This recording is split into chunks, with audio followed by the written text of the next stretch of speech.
ભરૂચના ઝઘડિયા તાલુકામાં 3 વર્ષીય બાળકીને ચાંદીપુરા વાયરસના શંકાસ્પદ લક્ષણો જણાતા તેને સિવિલ હોસ્પિટલમાં સારવાર આપવામાં આવી રહી છે। ભરૂચના ઝઘડિયા તાલુકામાં ચાંદીપુરા વાયરસનો એક શંકાસ્પદ કેસ નોંધાતા આરોગ્ય વિભાગ સતર્ક બન્યું છે।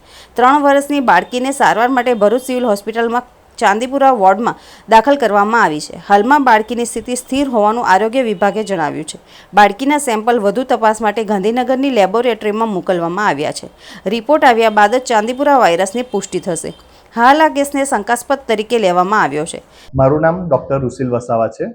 હું ભરૂચ કેએમસીઆરઆઈ હોસ્પિટલ ખાતે પીડિયાટ્રિશિયન તરીકે કાર્યરત છું। સોમવારે અમારા પાસે એક શંકાસ્પદ ચાંદીપુરાનો કેસ આવેલો હતો ઝઘડિયા તાલુકામાંથી। જેવી જાણ થતાં તૈયારીમાં મેડિકલ ટીમ એક્ટિવેટ થઈ ગઈ હતી। તૈયારીમાં બાળકને હોસ્પિટલમાં દાખલ કરવામાં આવી દીધી હતી। જ્યારે બાળક આવ્યું ત્યારે બાળકને તાવ, શરદી ખાંસી સાથે ઝાડા, ઉલટી અને ખેંચ પણ આવી હતી। બાળકને અહીંયા દાખલ કર્યા પછી હમણાં બાળક સ્ટેબલ છે, તાવમાં પણ રાહત છે, ઝાડા ઉલટીમાં પણ રાહત છે અને ખેંચ આવેલ નથી। એના પછી બાળકના જે જરૂરી રિપોર્ટ્સને મોકલવાના હતા તે અમે ઓલરેડી ગાંધીનગર ખાતે મોકલી દીધેલા છે। હજુ રિપોર્ટ્સ આવવાના બાકી છે, પેન્ડિંગ છે। હાલમાં બાળક ઘણું સારું છે। બીજું જાગૃતિ રૂપે કહેવાનું કે જો ક્યાંય પણ તમારા બાળકને એવું લાગે તાવ આવે છે, ઘણો ઊંચો તાવ છે, ઝાડા ઉલટી છે કે ખેંચ આવે છે તો તૈયારીમાં નજીકના દવાખાને પહોંચવા વિનંતી અને યોગ્ય સારવાર લેવા વિનંતી છે। અને બીજું એ કહેવાનું કે આ જે ચાંદીપુરા નામનો વાયરસ છે તે સેન્ડફ્લાય નામની માખીથી થતો રોગ છે।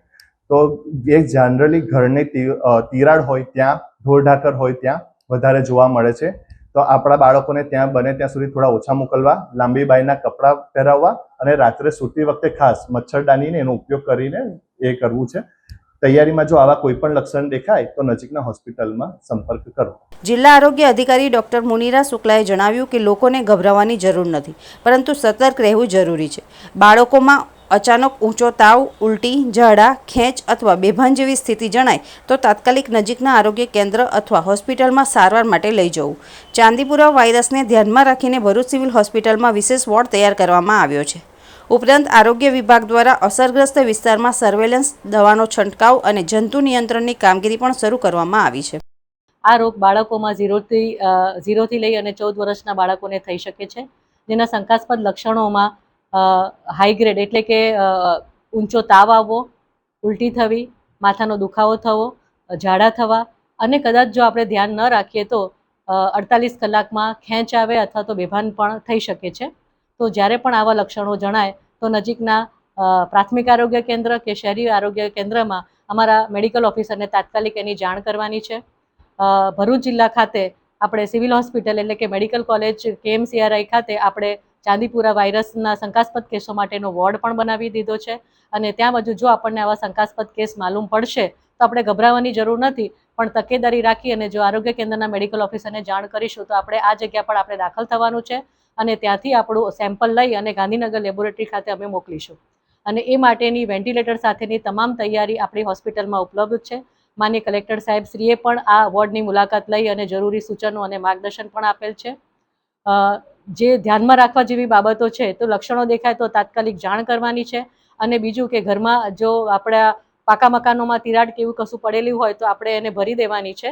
અને આ નાની માખી એટલે કે સેન્ડફ્લાય કહીએ છીએ એને, કે એના દ્વારા આ રોગ ફેલાય છે। વાયરસથી થતો રોગ છે પણ માખી દ્વારા ફેલાય છે અને મચ્છર દ્વારા પણ આ ફેલાઈ શકે છે। તો જ્યાં જ્યાં પાણીના ભરાવા થયા હોય અથવા તો ગંદકી થઈ હોય ત્યાં અમારા આરોગ્યના સ્ટાફ દ્વારા એન્ટી લાર્વલ એક્ટિવિટી કરવામાં આવે છે કે જે કે મચ્છર કે માખી ઈંડા મૂકે કે લાર્વા થાય ત્યાં જ એનો નાશ થઈ જાય, કે માખી કે મચ્છર ન બને અને આવા બધા રોગોનો એ ફેલાવો ન કરે।